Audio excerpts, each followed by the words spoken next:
Historias de David, capítulo 14. ¡Viva el rey David! Desde anoche la gente está inquieta.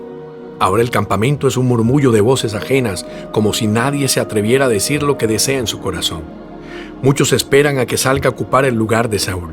Muchos están asustados, otros ansiosos, pero con esperanza para su futuro. Conozco los rostros de mis soldados. Han sido mi familia todos estos años y sé cuando quieren decirme algo. La noticia de la muerte de Saúl les ha avivado la esperanza. Algunos han celebrado y no los culpo. Ellos también me conocen y saben que sin la dirección de Dios no me moveré hacia ningún lado. Estos años de sufrimiento en el exilio nos han hecho más fuertes, pero los estragos del cansancio y la angustia son evidentes. Cada uno de nosotros necesita descansar y todo parece indicar que los tiempos han girado en nuestro favor. Algunos han expresado a Abigail que es el momento de posesionarme como rey y yo, con toda honestidad, quisiera esperar un poco más a que toda esta tristeza pase, pero mi sabia esposa me ha hecho entender que si no actúo con prontitud, otro lo hará por mí tomando mi lugar, y aunque no me trasnoche el poder, ahora debo pensar en el bienestar del pueblo, en la estabilidad de mi nación. Desde su silla, hecha en madera de cedro del Líbano donde estaba sentado, absorto, concentrado en acariciar su arpa, más como un ejercicio inconsciente que por el deseo de tocar, pues a pesar de que sus manos estaban sobre las cuerdas, su mente volaba dejándose llevar por corrientes de aire que iban y venían, como tratando de tejer algún signo que lo invitara a marchar. Sentía cómo tantos recuerdos venían a agolparse en su memoria. Llegaba la imagen recurrente de los verdes prados, de sus ovejas, del pájaro abubilla con su canto que atravesaba el paisaje. Pero había un recuerdo que le daba el impulso para levantarse y poder seguir. Pensaba en el pacto que había hecho con Jonatán, con quien se había jurado lealtad. Jonatán sabía que sería el rey. Ahora lo recordaba con tanta claridad. Ese día le pidió que cuando estuviera en el poder, aunque él hubiera muerto, tratara a su familia con fiel amor. Jonatán sabía que moriría, sabía que un día como este se haría realidad, por eso pidió protección para su familia, pensaba David. Permaneció sentado toda la noche adorando al Señor. Quería tener la seguridad de que Dios lo acompañaría en su nueva etapa. De su corazón salía un cántico nuevo para buscar la dirección de Dios. Muéstrame la senda correcta, oh Señor. Señálame el camino que debo seguir. Guíame con tu verdad y enséñame, porque tú eres el Dios que me salva. Todo el día pongo en ti mi esperanza. Recuerda, oh Señor, tu compasión y tu amor inagotable que has mostrado desde hace siglos.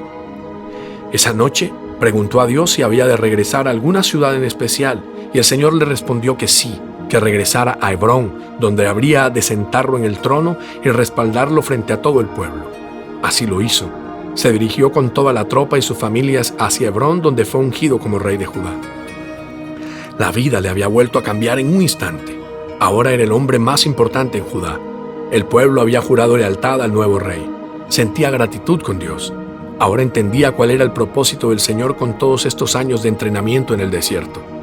Supo que los hombres de Galaad habían dado sepultura a Saúl. Entonces les envió la petición para que se unieran a él, sus súbditos, con suma lealtad. Pero ya Abner, general de los ejércitos de Saúl, había hecho proclamar a Is-Boset, hijo de Saúl, como el rey del resto de Israel. Entonces supo que vendrían grandes dificultades. Ahora que su nación se dividía en dos, aumentando odios y rivalidades que desencadenarían en más guerras entre los que eran leales a Saúl y los que estaban con él. Las primeras batallas libradas entre Abner, general de Is-Boset, y Joab, hijo de Sarvia, general de David, desarrolló una cruel mortandad en la que el ejército de David triunfó sobre Is-Boset. David confiaba en que el Señor tenía el control y llevaría a los dos pueblos tarde o temprano a la unidad. Cada día, David se iba fortaleciendo más a medida que sus batallas con otros pueblos alcanzaban la victoria. Al contrario, toda la dinastía de Saúl comenzaba a debilitarse debido a las divisiones internas entre Is-Boset, quien había acusado al general de acostarse con una de las concubinas de su padre Saúl. Esto enfureció a Abner, el más poderoso general de su ejército, y como reacción ante su incomodidad, terminó por enviarle mensajes a David sobre su deseo de entregar el reino de Is-Boset. David sabía que todo el pueblo de Israel lo amaba y muchas veces los ancianos buscaban la forma de hacérselo saber.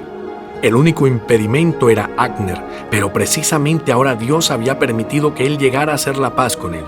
que de su propia boca saliera la propuesta de que fuera el rey de todo Israel, pues era a David a quien realmente quería. David sabía que Dios estaba moviendo todas sus fichas para que se cumplieran sus promesas.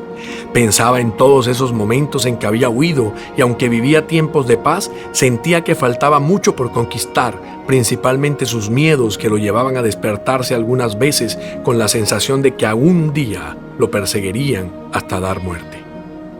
Acaba de emitir la orden de muerte contra Recab y Baana a causa de su crimen.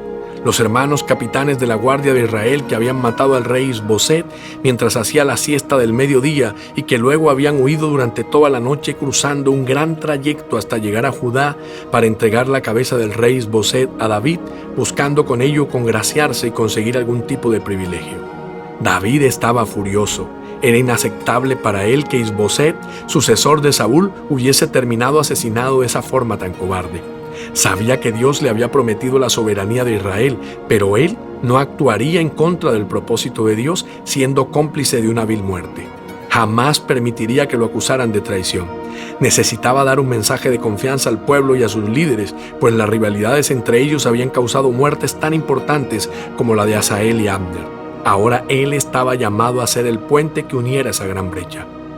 El respaldo de Dios le mostraba a David que sería un rey destinado a consolidar Israel. Los ancianos llegaron a Hebrón a pedirle que dirigiera toda la nación. Por fin comenzaba a consolidarse el reino. Fue así como David delante de Dios hizo un pacto con todos los ancianos y fue ungido rey de Israel a sus 30 años. Ahora más que nunca entendía la fidelidad de Dios. Ahora más que nunca recordaba ese salmo que había compuesto como una forma de agradecer anticipadamente a Dios por todo lo que haría. Entonces, frente a todo el pueblo comenzó a recitarlo. No te inquietes a causa de los malvados, ni tengas envidia de lo que hacen los malos. Pues como la hierba pronto se desvanecen, como las flores de primavera pronto se marchitan. Confía en el Señor y haz el bien, entonces vivirás seguro en la tierra y prosperarás. Deleítate en el Señor y Él te concederá los deseos de tu corazón. Entrega al Señor todo lo que haces, confía en Él y Él te ayudará. Él hará resplandecer tu inocencia como el amanecer, y la justicia de tu causa brillará como el sol del mediodía. Quédate quieto en la presencia del Señor y espera con paciencia a que Él actúe. No te inquietes por la gente mala que prospera, ni te preocupes por sus perversas maquinaciones. Ahora, por misericordia de Dios, David era el rey y habría de reinar durante 40 años como uno de los reyes más poderosos del pueblo de Dios, como el hombre de corazón parecido al del Señor. David se hacía cada vez más poderoso porque el Señor, Dios de los ejércitos celestiales, estaba con él. Dios le había dicho: tú serás el pastor de mi pueblo, tú serás el líder de Israel. Frente a sus ojos estaba la promesa materializada, cumplida, porque Dios no es hombre para mentir.